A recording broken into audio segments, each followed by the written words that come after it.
Կինգալյան, դուք խոսեցիք պրոբացիայի ծառայությունից, պրոբացիայի ծառայությունը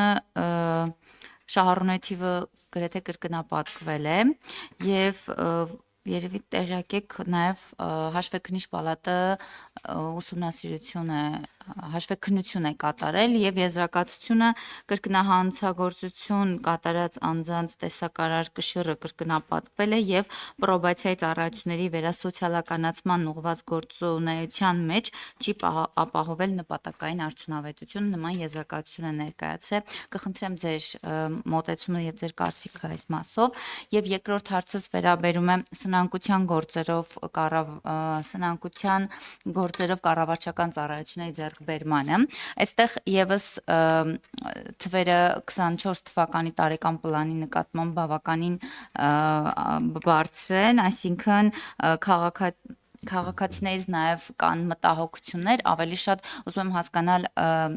ավելի գործերի ավելացումը ինչով է պայմանավորված, որովհետև կապ չունի իհարկե, բայց նաև ունեմ մտահոգություններ քաղաքացիներից առայն, որ վերջին շրջանում կառուցապատողների շրջանում սնանկության գործերով հանգուցալուծումների թիվը բավականին մեծացել է եւ մտահոգությունները բնականաբար նաև շահառուներից եւ բնակիչներից բավականին շատ են։ Խնդրեմ ձեր մեկնաբանությունը։ Շնորհակալություն։ Կրկնահանցագործությունների վիճակագրության հետ կապված ես հիմա ձեռքիս տակ չունեմ իրականում թվերը, բայց ժամանակին նաև այժմ մեր գործընկերներից մեկը հարց էր հնչեցրել եւ թվերը ինձ տրվել էին եւ առնվազն իմ պատկերացմամբ մենք կրկնահանցագործությունների աճ ունենք ուղիղ այնքան կամ առնվազն այնքան, որքանով աճել է մեր շահառուների թիվը եւ եթե դրանք համեմատենք ընդհանուրի հետ, ապա կարծում եմ, որ աճ չունենք առհասարակ, այսինքն 10 ապրոբացիայի շահառուին բաժին է ընկնում 0.01 կրկնահանցագործ։ Եթե հարցադրումը այն տեսանկյունից է, որ պրոբացիայի ծառայությունը պատշաճ հսկողություն չի կարողանում կազմակերպել, այո, որոշ դեպքերում պատշաճ հսկողություն չի կարողանում կազմակերպել, որովհետև չունի համապատասխան ռեսուրս։ Եվ սա օբյեկտիվ իրականություն է, սրանից մենք չենք փախչի եւ մեր գործը պետք է լինի այն, որպեսզի շատացնենք պրոբացիայի ծառայության ռեսուրսները, որովհետեւ դատական ակտերը այն մասին են, որ ազատությունից զրկելու հետ չկապված այլընտրանքային խափանման միջոցները նշանակում են ավելի շատ։ Մենք 3 ելքագրել ենք աշխատակազմ գրություն պրոբացիայի ծառայության մարզային բաժանմունքներին մեքենաներ տրամադրելու վերաբերյալ, որովհետև կան նույնիսկ մարզեր, որոնք չունեն հատուկ նշանակության ծառայողական մեքենաներ, որոնք պետք է զբաղված լինեն տեղայցեր կազմակերպելով կամ անձանց դատարան եւ դատարանից տուն տեղափոխելով եւ համապատասխան մասնագիտական գործունեություններ իրականացնելով։ Բայց չնայած այս խոչընդոտներին, պրոբացիայի ծառայությունը ես այսօր պետք է նշեմ, որ եղած ռեսուրսների համեմատ իր ծառայությունը պատվով է իրականացնում եւ ծավալային առումով գործերի աճի պայմաններում ֆիզիկական ուժ չավելացնելը ռեսուրսի տեսանկյունից, այսինքն ֆիզիկական անձանց տեսքով աշխատակիցների ցանկը չհամալրելը նորանոր խնդիրներ է ստեղծում եւ առաջիկայում մենք պետք է հանդես գանք նաեւ առաջարկով, որպեսզի ավելացնենք պրոբացիայի ծառայողների հաստիկների քանակը եւ կարողանանք ներգրավել նոր անձանց մեր աշխատանքների կազմակերպման հարցում։ Հաջորդ հարցը վերաբերում էր սնանկությանը, ես ճիշտն ասած փոքրինչ абստրակտ պետք է պատասխանեմ այդ հարցին, մենք չունենք բացատրություն կամ գուցե այդ բացատրությունն ունենք, որը իրավական չէ, թե ինչու են աճում սնանկության գործերը։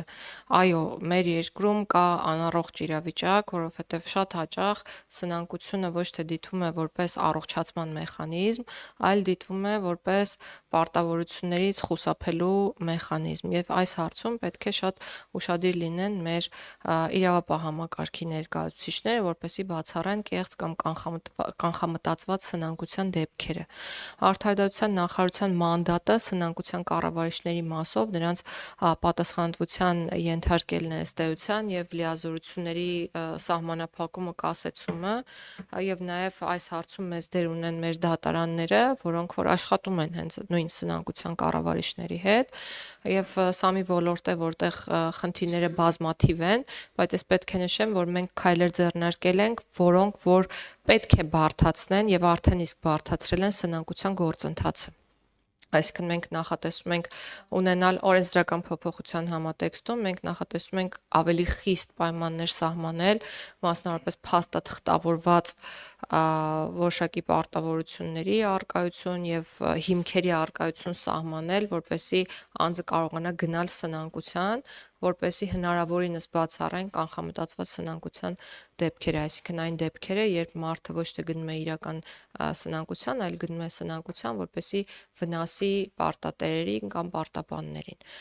Սա այն ամենն է, ինչ մենք անում ենք, ես ուզում եմ նաև նշել մի բան, որ մշակման փուլում է գտնվում սնանկության մասին նոր օրենսդրությունը,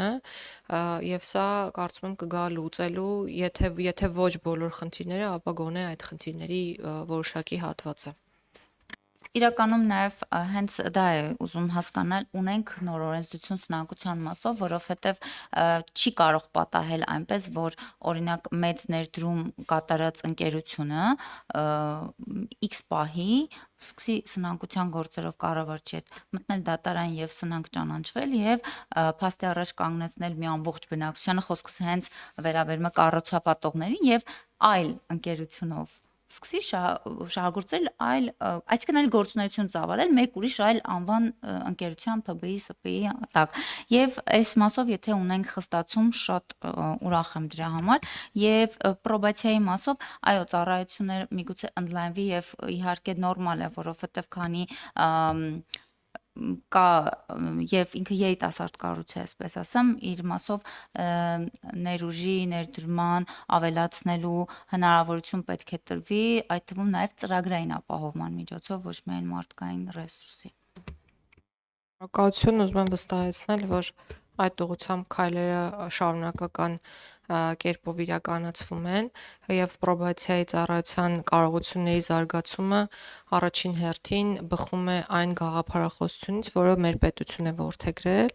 դա անցումն է պատժողական քաղաքականությունից վերասոցիալականացման քաղաքականություն եւ նաեւ պրակտիկան դատական ակտերի տեսքով ցույց է տալիս, որ այդ կարողությունների զարգացման եւ ծառայության մեծացման կարիքը մենք օդ ու ջրի պես, այսպես ասեմ, ունենք։ Ինչ վերաբերում է սնանկության հետ կապված հարցին, միարժեքորեն ձեզ հետ համաձայն եմ եւ այդ արատավոր երևույթը գուցե եւ ունենք ու օգտվելով առիթից կրկին կարող ենք հրավիրել իրավապահ համակարգի մեր ներկայացուցիչների ուշադրությունը հարցին, որպեսզի բացառենք փողերի լվացման, հնարավոր խարդախությունների եւ նմանատիպ այլ իրավիճակների հետ կապված դեպքերը։